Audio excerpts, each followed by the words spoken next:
Hello everyone, good afternoon. I am Dr. Sanjeev Haribhakti. I am a consultant surgical gastroenterologist at Kaizen Hospital, Ahmedabad. और आज मैं आपके साथ जो बातचीत करने वाला हूँ वो रोबोटिक सर्जरी के विषय में बात कर रहा हूँ। रोबोटिक सर्जरी के बारे में बहुत सारी गलतफहमियाँ सच्चाइयाँ हैं जिसके बारे में हम आज बात करेंगे। आपने काफ़ी लोगों ने सुना होगा रोबोटिक से भी सर्जरी होती है, लेकिन कैसे होती है, क्या होता है, उससे फ़ायदा क्या है, नुकसान क्या है, सही में उसको कराना चाहिए कि नहीं कराना चाहिए, वो सब के बारे में बहुत सारे प्रश्न आपके मन में होंगे जिसका मैं आज उत्तर दूंगा, जवाब दूंगा। उसके साथ साथ आपके मन में और कोई प्रश्न भी उठता है तो यू कैन सेंड, हम एक टॉक के बाद इसके क्वेश्चंस का आंसर भी देंगे। अब ओपन सर्जरी बहुत सालों से हो रही है, 100 ईयर से ज़्यादा से हो रही है, लेकिन जब से ये टेक्नोलॉजी डेवलप हुई तब से लेप्रोस्कोपिक सर्जरी की शुरुआत हुई। करीब करीब 30 साल हो गए लेप्रोस्कोपिक सर्जरी को होते हुए। और उसके बाद जब लेप्रोस्कोपी शुरू हुआ तो उसके भी काफ़ी कुछ थोड़े थोड़े डिसएडवांटेजेस और उसके भी कुछ लिमिटेशंस आने शुरू हुए, जिसकी वजह से ये रोबोटिक सर्जरी की शुरुआत हुई। रोबोटिक सर्जरी की शुरुआत ऐसी हुई कि आज से 20 साल पहले नासा ने ऐसा सोचा कि शायद स्पेस में जैसे साइंटिस्ट जाएंगे, आज जैसे हमारा चंद्रयान लॉन्च होने वाला है मून पर, वो तो मैन मिशन नहीं है, लेकिन जब साइंटिस्ट जाते हैं स्पेस में उनको कोई तकलीफ होती है तो स्पेस में क्या सर्जरी कर सकते हैं, यहाँ से बैठकर सर्जन स्पेस में ऑपरेट कर सकते हैं कि नहीं, इस तरह से सोच के नासा ने एक कंपनी को प्रमोट किया, उसमें फंड किया प्रोजेक्ट और एक पहला रोबोट बनाया। और वो रोबोट जो इंट्यूटिव करके कंपनी है, डाविंची करके रोबोट है, वो आजकल प्रचलित है। एक ही रोबोट पूरी दुनिया में अभी कंपनी बना रही है और एक ही उनकी मोनोपोली है। तो ये रोबोटिक सर्जरी जो उससे शुरू हुई करीब करीब 20 साल हो गए, लेकिन लास्ट करीब कह सकते हैं कि 10 साल में ज़्यादा प्रचलित हुई है। अब रोबोट का एक डेफिनेशन देखा जाए तो रोबोट एक तरह का मशीन है जो अपने प्रोग्रामिंग और उतने प्रोग्रामिंग से अपने आप वो काम करता है। जैसे आपने सुना होगा कि गाड़ी बनाते हैं, बहुत सारी काम करते हैं रोबोट, लेकिन जब सर्जरी की बात आती है तो ये गलतफहमी है कि रोबोट सर्जरी करता है। ये सबसे पहले तो ये गलतफहमी है जिसको दूर करना चाहिए कि रोबोट सर्जरी करता है। हकीकत यह है कि सर्जन ही सर्जरी करता है, बट सर्जन रोबोट के जो कंसोल होता है, रोबोट की जो मशीन होती है, उसके ऊपर बैठकर सर्जरी होती है। दूसरी गलतफहमी यह है कि रोबोटिक सर्जरी जो है उसमें कुछ कोई चेका बेका बगैर चेका का कुछ मशीन अंदर जाकर कोई सर्जरी करके बाहर आ जाता होगा, लेकिन ऐसा नहीं है। हकीकत यह है कि रोबोटिक भी एक तरह की लेप्रोस्कोपिक सर्जरी है। जैसे लेप्रोस्कोपिक सर्जरी एक की होल सर्जरी है जिसमें पेट के ऊपर बहुत छोटे छोटे छिद्र बनाने पड़ते हैं और उसमें उस होल में से कुछ इंस्ट्रूमेंट्स अंदर डाले जाते हैं, लेप्रोस्कोपी के इंस्ट्रूमेंट्स, और वीडियो कैमरा से उसकी विजन दिखती है पूरी बहुत अच्छी तरह से। आजकल HD, 3D, 4K काफ़ी सारे वीडियो कैमराज हैं जिससे बहुत ही बढ़िया, आप जैसे देखते हैं क्रिकेट मैच HD चैनल पर कैसी दिखती है, ऐसे ही हमको सर्जरी में अंदर एक एक चीज़ इतनी क्लियरली दिखती है। और ऐसे बहुत सारे सोर्सेज होते हैं, एनर्जी सोर्सेज, जो मशीन जिससे हम जब ऑपरेशन करते हैं तो ब्लीडिंग नहीं होता है बिल्कुल। तो ये सब यूज़ करके हम ऐसी लेप्रोस्कोपिक और रोबोटिक सर्जरी यूज़ करते हैं। तो रोबोटिक सर्जरी एक तरह की मिसनोमर है जिसको ज़्यादातर कह सकते हैं कि एक टेलीमैनिपुलेटर है। मतलब टेलीमैनिपुलेटर मतलब पेशेंट और सर्जन के बीच में एक मशीन है जिसकी माध्यम से सर्जन जो है वो सर्जरी कर रहा है। तो एक तरह का टेलीमैनिपुलेटर और डिजिटल इंटरफेस या तो कंप्यूटर इंटरफेस कह सकते हैं इसको। अब मैं बात करूंगा रोबोटिक सर्जरी कैसे होती है, उसका क्या फ़ायदा है, क्या नुकसान है, कौन सी सर्जरी में उसके फ़ायदे हैं, कौन सी सर्जरी में फ़ायदे नहीं है, क्या कीमत है, कॉस्ट ऑफ रोबोट का कॉस्ट क्या है, हॉस्पिटल को, मरीज को कितना कॉस्ट भुगतना पड़ता है, और सही में रोबोटिक सर्जरी कुछ फ़ायदा है, कराना चाहिए कि नहीं कराना चाहिए। तो रोबोट के जो होती है रोबोटिक सर्जरी में 3 पार्ट्स होते हैं रोबोट के। एक बोलते हैं कि पेशेंट के पास होती है, पेशेंट कार्ड बोलते हैं, जो पेशेंट के अंदर जो लेप्रोस्कोपी इंस्ट्रूमेंट्स रखते हैं उसके साथ जॉइंट हो जाता है। दूसरी एक होती है विजन कार्ड, जो मरीज के जस्ट बगल में रहती है, जिसके ऊपर देखकर हम ऑपरेशन कर सकते हैं। और तीसरा होता है रोबोटिक कंसोल, जो सर्जन का कंसोल बोलते हैं, जहां पर सर्जन बैठकर ये सर्जरी करता है। तो ये 3 पार्ट्स है उसके रोबोटिक सर्जरी के। तो ये रोबोटिक सर्जरी कैसे होती है, जो मैंने आपको बताया कि रोबोटिक के जो ट्रोकार्स अंदर जाते हैं उसको इंस्ट्रूमेंट के साथ कनेक्ट किया जाता है। सर्जन अपने कंसोल पर बैठकर अंदर 3D में देखकर और वो अपने इंस्ट्रूमेंट से काफ़ी सारा काम करते हैं और सर्जन पेशेंट से दूर बैठकर काम करते हैं। लेप्रोस्कोपी सर्जरी में पेशेंट के बगल में रहकर सर्जन काम करते हैं, तो इस तरह से सर्जन के कंट्रोल में काफी सारा रहता है। तो पहले तो बात करें हम एडवांटेज क्या है रोबोटिक सर्जरी से। पहला प्रश्न ये आएगा कि क्या फायदा है। जो लेप्रोस्कोपी में काफी सारा फायदा है मरीज को, क्योंकि दर्द कम होता है, छोटे छोटे होल होते हैं, ब्लीडिंग नहीं होता है, बहुत कम होता है और अच्छे से ऑपरेशन हो सकता है लेप्रोस्कोपी में। तो रोबोटिक में क्या फायदा है? तो रोबोटिक में पहले तो ये है कि लेप्रोस्कोपी से जो जो फायदे होते हैं वो सब रोबोटिक में होते हैं, क्योंकि रोबोटिक भी एक तरह की लेप्रोस्कोपिक सर्जरी है। तो कम पेन होना, कम इंसिशन बनना, छोटे छोटे घाव में से ऑपरेशन करना, ये सब फायदे जो लेप्रोस्कोपिक सर्जरी के हैं वो सब फायदे रोबोटिक सर्जरी के भी है। काफी लोग मार्केटिंग के लिए हॉस्पिटल ऐसा बोलती है कि रोबोटिक सर्जरी से ये फायदे है, बट ये फायदे तो लेप्रोस्कोपी के फायदे हैं। सही में लेप्रोस्कोपी से ज्यादा क्या फायदे रोबोटिक में होते हैं, ये प्रश्न ज्यादा इंपॉर्टेंट है। तो ऐसा नहीं है कि लेप्रोस्कोपी के फायदे हैं वो तो लेप्रोस्कोपी सर्जरी में भी मिल जाते हैं।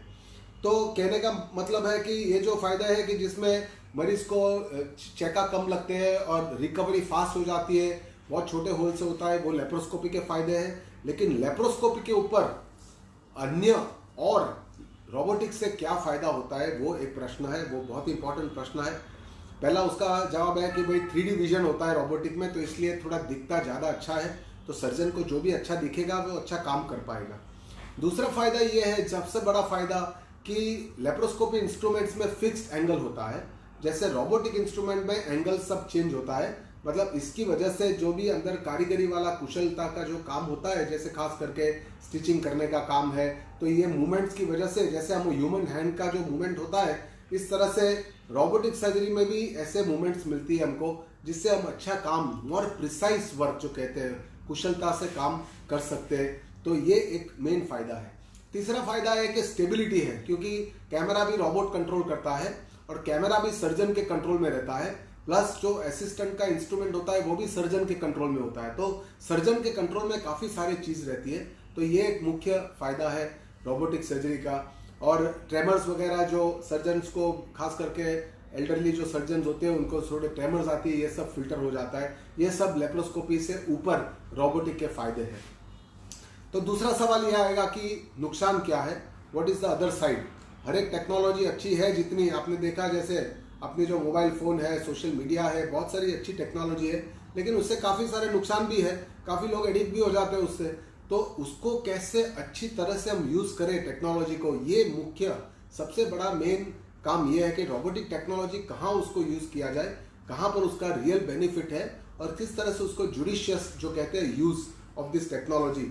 तो सबसे बड़ा तो उसका जो मेन डिसएडवांटेज आज की तारीख में दुनिया भर में, सिर्फ इंडिया में नहीं है, पूरी दुनिया में सबसे बड़ा डिसएडवांटेज है कॉस्ट। क्योंकि रोबोट जो है ना, एक मोनोपोली प्रोडक्ट है, अभी एक ही कंपनी बनाती है, बहुत महंगा है, करीब करीब 10 से लेकर 15 करोड़ रुपए का रोबोट आता है। उसके अलावा उसकी मेंटेनेंस कॉस्ट आती है, पर पेशेंट कॉस्ट आती है, सो ड्रेप्स वगैरह, स्टराइल, डिस्पोजेबल जो यूज करते हैं, इंस्ट्रूमेंट यूज करते हैं, हर एक चीज की 25-25 हजार रुपया कॉस्ट आती है। तो मरीज के लिए क्या कॉस्ट है? मरीज के लिए एक सर्जरी कराना रोबोटिक से, मतलब कि उसको करीब करीब 1.25 से 1.5 लाख रुपये का एक्स्ट्रा कॉस्ट, लेप्रोस्कोपी की जो कॉस्ट है उससे एडिशनल इतनी कॉस्ट मरीज को भुगतनी पड़ती है रोबोटिक सर्जरी के लिए। आजकल की तारीख में इंश्योरेंस कंपनीज इतना ज़्यादा उसको कवर नहीं करती है, क्योंकि नई टेक्नोलॉजी है, उनको भी पता नहीं है फायदा कितना है, क्या है, तो इसलिए इंश्योरेंस कंपनी अभी भी दुविधा में है। और अभी इतना अमेरिका में तो वो लोग करते हैं इंश्योरेंस वाले, इंडिया में अभी इतना वो लोग नहीं करते हैं कवर उसको। तो ये तो एक बात हुई, जो कॉस्ट की बात हुई, कॉस्ट का जो डिसएडवांटेज है। लेकिन अपार्ट फ्रॉम कॉस्ट, बिना कॉस्ट के अलावा भी काफी सारे डिसएडवांटेजेस या लिमिटेशंस है रोबोटिक सर्जरी के। ज्यादातर एक जगह पर काम करना है तो रोबोटिक सर्जरी बहुत अच्छी है। कभी कभार सर्जरी में ब्लीडिंग हो जाता है, उसको कंट्रोल करना है तो रोबोटिक सर्जरी में थोड़ा मुश्किल है। काफी सारे जो इंस्ट्रूमेंट्स और इक्विपमेंट स्पेशल हम यूज करते हैं, जैसे को बोलते हैं स्टेपलर्स, अंदर कट करने की, ज्वाइन करने की मशीन आती है, अंदर क्लिप्स बोलते हैं, जो कोई भी आर्टरी वेन को ब्लॉक करने के लिए जो क्लिप्स आती है। तो ये काफी सारी जो टेक्निक्स और एनर्जी सोर्सेज हम यूज करते हैं, हार्मोनिक्स बोलते हैं, लिगाश्योर बोलते हैं, बहुत सारी अंदर टेक्नोलॉजी जिसको ब्लीडिंग बंद करने के लिए हम यूज करते हैं, ये सब रोबोटिक के ऊपर नहीं है। तो इसलिए काफी सारा हम यूज नहीं कर सकते, काफी सारा लिमिटेड यूज करना है, या तो प्रोप्राइटरी रोबोटिक का यूज करना है, जिससे ये कीमत और भी बढ़ती जाती है। ये सब उसके मेन डिसएडवांटेज है। कभी रेयर केस में कभी कन्वर्ट करना पड़े ओपन में, जैसे कोई ब्लीडिंग हो गई, ओपन सर्जरी करने की जरूरत पड़े, तो रोबोटिक में ज़्यादा मुश्किल है, ज़्यादा टाइम कंज्यूमिंग है, जिससे मरीज को कुछ डिसएडवांटेज या नुकसान हो सकता है। तो ये सब नुकसान या डिसएडवांटेज का पार्ट है। तो कहाँ पर रोबोटिक सर्जरी की सबसे ज़्यादा यूज़ होती है? आजकल शरीर में सबसे ज़्यादा यूज़ होती है उसको प्रोस्टेट के कैंसर की जो सर्जरी है, यूरोलॉजिस्ट जो करते हैं उसमें सबसे ज़्यादा यूज़ होती है। बाकी हमारे गैस्ट्रोएंटरोलॉजी का जो सब्जेक्ट है, विषय, जो पेट, आंतड़े, पाचन तंत्र के जो बीमारियां हैं, उसमें काफ़ी सारी जगह है जहां पर हम रोबोटिक सर्जरी यूज़ करते हैं। खास करके कैंसर सर्जरी में उसका सबसे अच्छा यूज़ है, क्योंकि कैंसर सर्जरी आप सब जानते हैं कि मेजर सर्जरी होती है, ट्यूमर होता है, उसके आसपास भी काफ़ी सारा निकालना होता है, लिम्फ नोड्स बोलते हैं, मार्जिन बोलते हैं, तो उसका एक रेडिकल सर्जरी किया जाता है पूरा निकाल कर, और अंदर भी सब जॉइनिंग करना पड़ता है। तो ये सब जो ऑपरेशन होते हैं, खास करके फूड पाइप, अन्ननली के कैंसर है, जठर के कैंसर है, बड़ी आंत के जो कैंसर है, कोलोन कैंसर बोलते हैं जिसको, रेक्टम का जो कैंसर है, गुदे का जो भाग होता है उसका जो कैंसर है, पैंक्रियास जिसको बोलते हैं स्वादुपिंड, उसके कैंसर के ऑपरेशन है, लिवर के कैंसर के ऑपरेशन है, ये सब कैंसर के जो ऑपरेशन है वहाँ पर रोबोटिक सर्जरी का रियल बेनिफिट है, क्योंकि ये सब काफ़ी मुश्किल और जटिल ऑपरेशन है। उसके अलावा काफ़ी सारे नॉन कैंसर ऑपरेशंस में भी रोबोटिक सर्जरी का यूज़ किया जाता है। एक बोलते हैं मोटापे, ओबेसिटी सर्जरी जो हम करते हैं वो लेप्रोस्कोपी से करते हैं, वो भी रोबोटिक से बहुत अच्छी तरह से हो सकती है। दूसरे बहुत बड़े बड़े हर्नियाज होते हैं, जो मेजर कॉम्प्लेक्स लार्ज हर्नियाज, खास करके अगर हर्निया दोबारा हुआ है जिसको बोलते हैं रिकरेंट हर्निया, तो ऐसे ऐसे केसेस में हर्निया है, गॉल ब्लैडर है, फंडोप्लाइकेशन है, हाइएटस हर्निया है और स्प्लीन की बीमारियां है, ऐसी काफ़ी सारी बीमारियां जिसमें रोबोटिक सर्जरी से अच्छे से सर्जरी पूरी अंदर की हो सकती है। तो सर्जन के लिए जो बात करें तो एक ट्रेनिंग लर्निंग कर्व जिसको कहते हैं, कोई भी नई टेक्नोलॉजी होती है तो उसको सीखनी पड़ती है, तो सर्जन के लिए भी एक थोड़ा सा सीखने का 25-50 केस वो करते हैं, तब वो एक्सपर्ट हो जाते हैं इसमें करने के लिए, उनके लिए भी एक लर्निंग कर्व होता है। लेकिन उसके अलावा सर्जन के लिए काफ़ी सारे बेनिफिट्स है कि अर्गोनॉमिक्स जिसको बोलते हैं, अर्गोनॉमिक्स मतलब लेप्रोस्कोपी सर्जरी में खड़े खड़े काफ़ी ऑकवर्ड एंगल में सर्जरी करनी पड़ती है, जो रोबोटिक सर्जरी में सर्जन बैठे बैठे आराम से वो करता है, तो लंबी सर्जरी में सर्जन के लिए काफ़ी सारा फायदा है।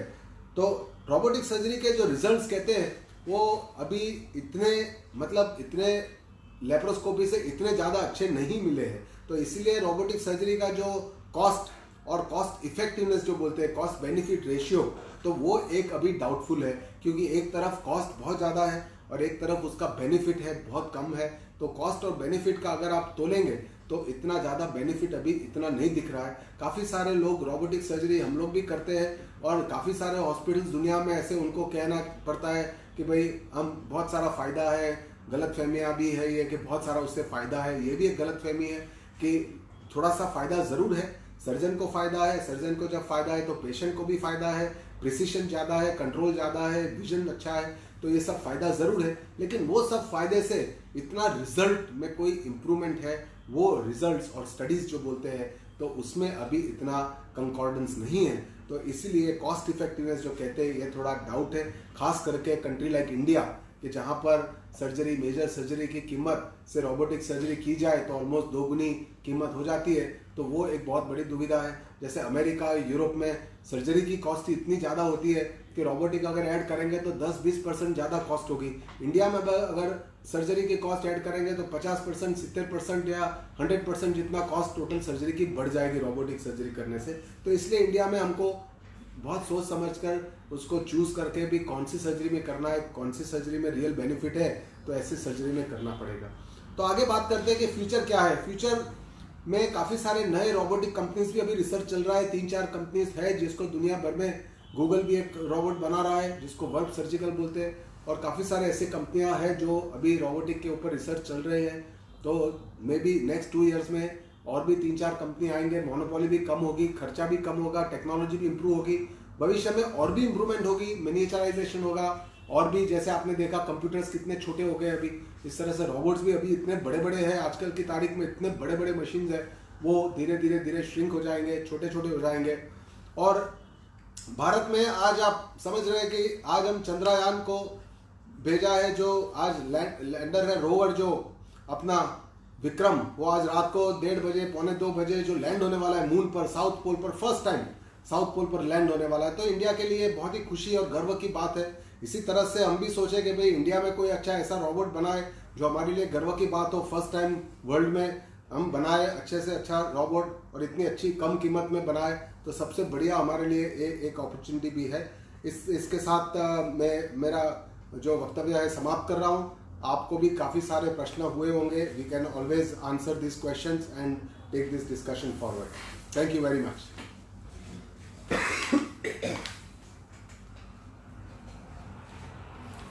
तो ये बता, एक क्वेश्चन तो आया है कि what is the future of robotic surgery in India as a surgeon and as a common man, what do you think. बहुत ही अच्छा प्रश्न है।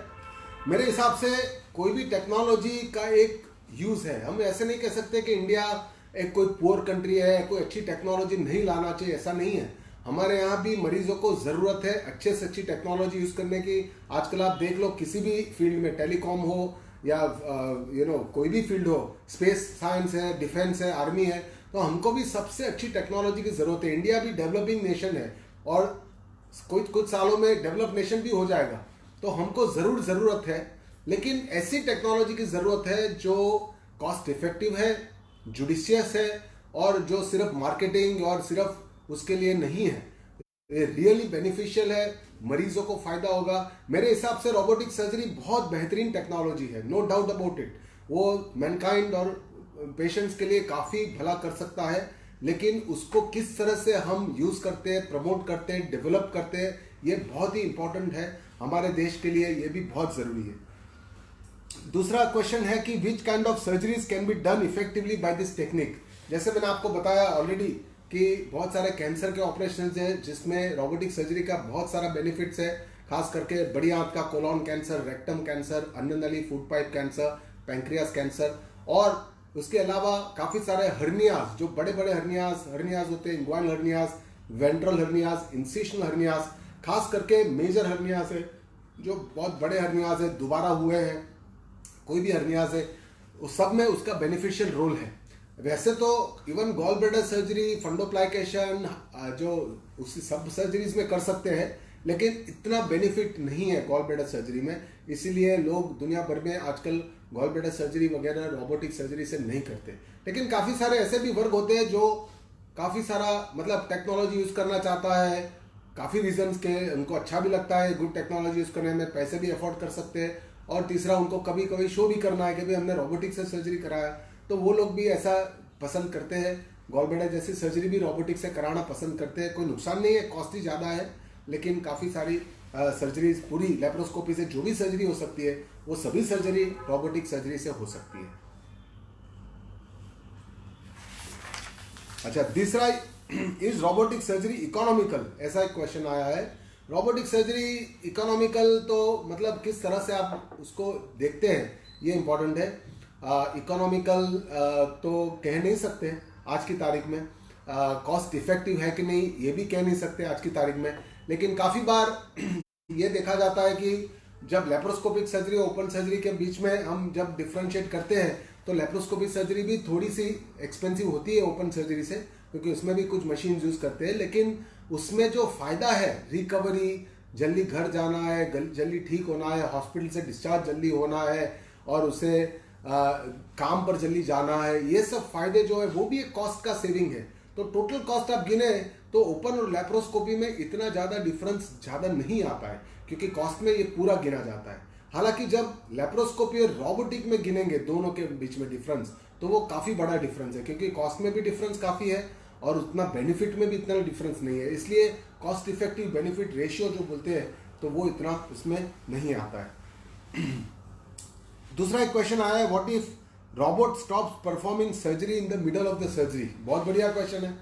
पूरा हम टेक्नोलॉजी के ऊपर पूरा अपना भरोसा दे देते हैं, पूरा टेक्नोलॉजी के ऊपर हम सर्जरी कराते हैं। अगर टेक्नोलॉजी बंद हो गई, बीच में इलेक्ट्रिसिटी चली गई, या तो इंटरनेट चला गया, या तो कोई मशीन, इतने सारा कंप्यूटर्स है, इतने सारे वायर्स है, कहीं कोई प्रॉब्लम हो गया, कोई एक माइक्रोचिप में कोई प्रॉब्लम हो गया टेक्नोलॉजी में, तो क्या कर सकते हैं? चालू सर्जरी में अगर रोबोट बंद हो गया तो क्या होगा? बहुत अच्छा सवाल है ये किसी ने सोचा हुआ है कि ये टेक्नोलॉजी बेस्ड सर्जरी है, तो टेक्नोलॉजी फेल भी हो सकती है। जैसे ओपन सर्जरी में कभी होता नहीं है, इलेक्ट्रिसिटी जाती है तो इवन लाइट को बनाकर टॉर्च में भी ये सर्जरी कंप्लीट कर सकते हैं। रोबोटिक सर्जरी में ऐसी संभावना नहीं है, क्योंकि ये पूरी टेक्नोलॉजी बेस्ड सर्जरी है। तो पहले तो उसके प्रोग्रामिंग में ही ऐसे काफ़ी सारे एरर्स का समाधान दिया हुआ है। तो अगर कोई सॉफ्टवेयर में गड़बड़ी है तो वो तुरंत रिबूट करके सॉफ्टवेयर की जो एरर है वो दूर कर देगी, तो मशीन चालू हो जाएगा। दूसरा, रोबोट में ऐसा होता है कि जो भी प्रॉब्लम है वो उनके जो इंजीनियर्स बैठे हुए हैं कॉन्स्टेंटली कनेक्टेड होते हैं इंटरनेट से।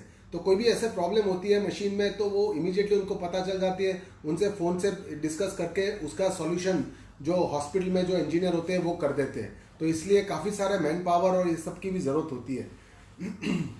मानो कोई प्रॉब्लम सॉल्व नहीं होता है, कोई कारण से नहीं होता है, तो क्या? तो रोबोट का जो पेशेंट कार्ड होता है इसमें एक बैटरी होती है। तो जब इलेक्ट्रिसिटी या मशीन सब बंद हो जाते हैं या कभी नहीं चलता है तो बैटरी से रोबोट को हम अनडॉक करके फाइनली ओपन सर्जरी का ज़रूरत पड़ सकता है। ऐसा कोई रेयर केस में, 1,00,000 के एक केस में ऐसा हो सकता है, लेकिन इसकी भी संभावना रखनी पड़ती है, क्योंकि अगर मशीन ही काम नहीं कर रहा है तो फिर मशीन के बिना तो ओपन सर्जरी करके ही काम चलाना पड़ेगा, या तो फिर लेप्रोस्कोपिक सर्जरी, उसी होल में से लेप्रोस्कोपिक सर्जरी करके वो सर्जरी को फिनिश करनी पड़ती है। तो इसके साथ ही मैं आपसे अलविदा ले रहा हूँ। बहुत अच्छा रहा। आपको कोई भी प्रश्न हो तो you can definitely contact me, and robotic surgery के बारे में हम आगे बात करते रहेंगे। Thank you very much.